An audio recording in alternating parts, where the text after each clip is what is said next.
Après mon épisode sur les Oscars, beaucoup m'ont demandé si j'allais faire une vidéo sur le Festival de Cannes, une cérémonie de récompense tout aussi prestigieuse. Mais honnêtement, malgré les différences fondamentales entre les deux festivals, je trouve que ça servirait à rien. Parce que ma vidéo sur les Oscars parlait de problèmes intrinsèques aux cérémonies de récompense en général. Je n'ai pas d'anecdote aussi marrante qu'un juge qui n'a pas vu la moitié des films sélectionnés ou quoi, parce que eux, ils ont un vrai jury. Et le fonctionnement de Cannes vise à minimiser, voire anéantir toute possibilité de corruption directe de la part des producteurs. Ou alors ils savent bien le cacher. Ou alors j'ai mal fait mes recherches là-dessus. N'hésitez pas à me le faire remarquer dans les commentaires. Hein. Un argument à la fois, hein. Si vous voyez que quelqu'un d'autre l'a fait remarquer, ne le faites pas, ok? Mais la limite de leur sélection, l'ambiance snobinarde et le fait qu'ils choisissent souvent les films plus pour leur sujet que pour leur qualité, on retrouve ça aussi à Cannes à différents degrés. Voire pire, car niveau snobisme, les cinéastes français restent des maîtres. Par contre, à Cannes, il y a le marché du film. Pourquoi les Oscars font pas pareil? C'est trop bien ça! Donc honnêtement, vous pouvez reprendre une bonne partie de cette vidéo, changer quelques noms, et voilà, vous l'aurez votre critique du Festival de Cannes. Par contre, il y a un certain sujet en rapport avec le festival qui mérite sa propre vidéo, à savoir le mépris dont ils font preuve envers les productions Netflix. En effet, l'année dernière, le festival a fait scandale en s'opposant au film Okja, car produit par Netflix, la célèbre plateforme de vidéo à la demande. Et cette année, ils remettent le couvert en refusant bien plus catégoriquement ces films dans leur sélection. Comme vous pouvez vous en douter, dans cette affaire, je suis plus du côté de Netflix, car leurs productions, autant séries que films, sont très intéressantes et ils proposent des libertés artistiques qui séduisent beaucoup de grands réals comme Bong Joon-ho, Martin Scorsese, David Fincher, Yon Woo-ping, Sofia Coppola et Masaaki Yuasa. Parce que sérieux, quelle chaîne de télé aurait accepté ça? Mais soyons honnêtes, si Netflix demande sa place au Festival de Cannes, ce n'est pas que par conviction artistique. Comme je l'ai expliqué, une récompense ou une sélection dans une cérémonie historique comme Cannes apporte le prestige et le pouvoir. Et Netflix le sait très bien vu qu'ils ont mené une campagne agressive pour qu'ils deviennent aussi importantes qu'une chaîne de télé en faisant en sorte de gagner un Emmy Award. Au final, ils en ont gagné 3. Et boum, par ici le Netflix qu'on connaît aujourd'hui. Et vu qu'ils font de plus en plus de films et qu'ils ont fait appel à des réals très bien vus dans les hautes sphères cinéphiles, Adam Sandler mis à part, le Festival de Cannes semble être clairement une autre étape dans une quête de pouvoir. En plus, les mecs sont tellement vénères dans leur guéguerre contre Cannes qu'ils ont racheté des films qui étaient déjà parmi les favoris du festival. Et comme Cannes ne veut pas de films distribués par Netflix, ils les ont donc fait disparaître de la liste. Et parmi les films victimes de cette guerre, il y avait le nouveau film du réalisateur de Gravity et la version restaurée d'un film inachevé d'Orson putain de Welles, l'un des plus grands réals du siècle. Quand on l'attaque, l'Empire contre-attaque. Cela étant dit, oui, les films Netflix méritent d'être au Festival de Cannes. Comme n'importe quel film. Surtout quand la raison pour laquelle ces films sont rejetés sont tout simplement superficielles. Le principal problème reproché est que ces films ne sont pas diffusés en salle. Ils sont diffusés en vidéo à la demande. Donc ça veut dire c'est pas du cinéma. Si, c'est du cinéma. Je veux dire, même leur film Death Note que tout le monde déteste a une mise en scène digne du grand écran. Surtout quand de l'autre côté, des thrillers et des films d'horreur qui ont beaucoup moins de gueule passent sans problème au sur grand écran. Ah et aussi, Okja de Bong Joon-ho, il a pas à rougir des autres productions du réalisateur. Hein. De plus, vous reprochez à leurs films de pas être diffusés en salle, donc vous les empêchez d'être diffusés en salle.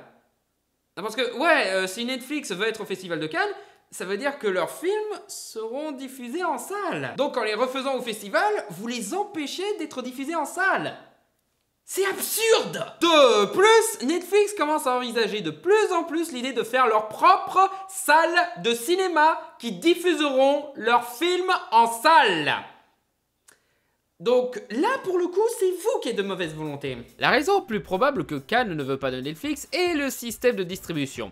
Voyez-vous, la France a un système fixe pour diffuser les films en vidéo. Il y a quelques années, il fallait attendre presque 1 an après sa sortie en salle pour qu'un film sorte en cassette vidéo pour après avoir le droit de diffusion à la télévision.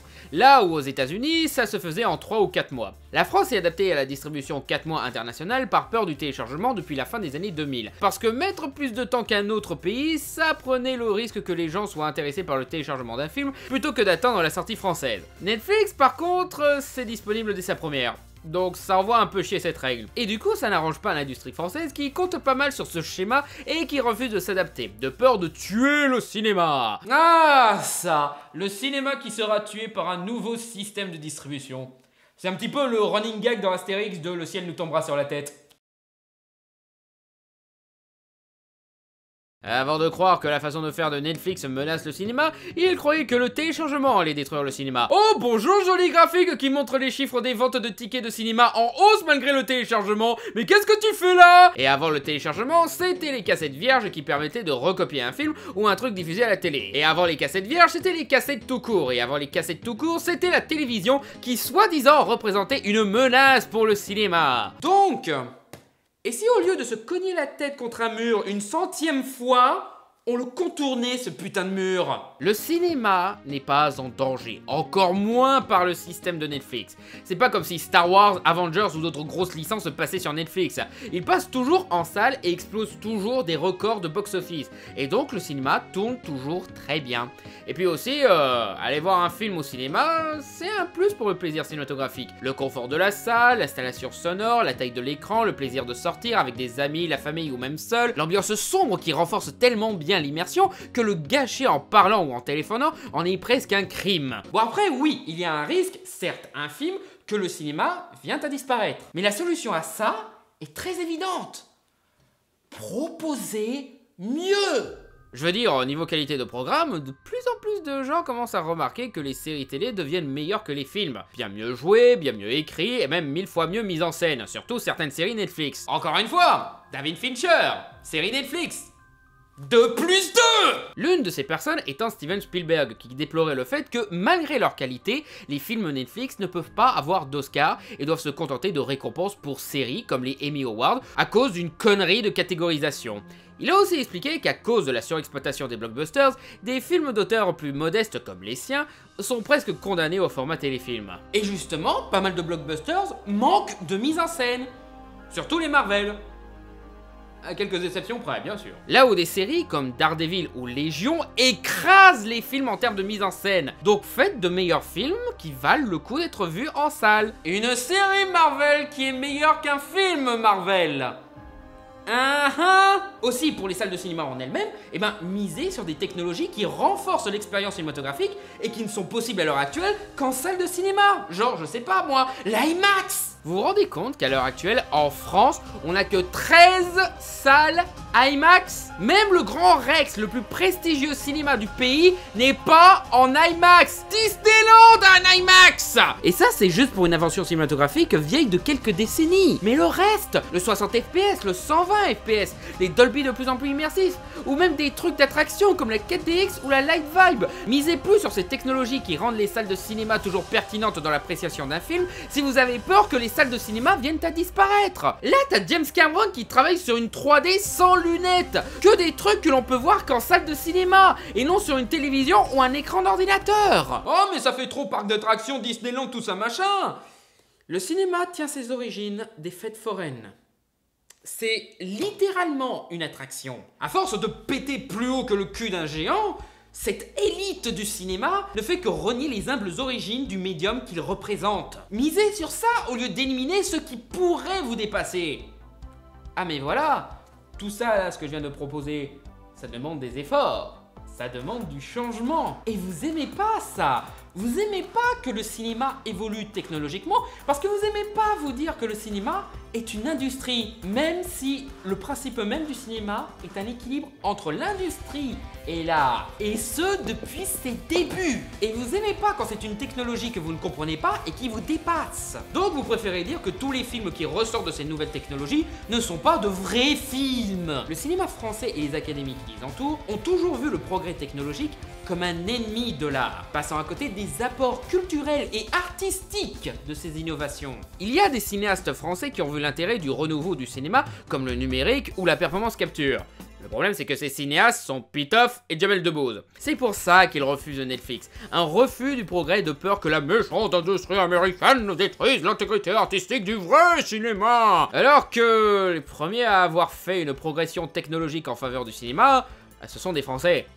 Bah oui, les frères Lumière ont inventé le cinématographe. À cette époque, les gens comme vous craignaient de se prendre un train en pleine face en voyant les premiers films. Et si, au lieu de craindre le progrès, on l'embrassait, histoire de montrer notre fierté du cinéma et d'être français? Et aussi, ce que vous craignez, c'est que votre art ne deviennent populaires.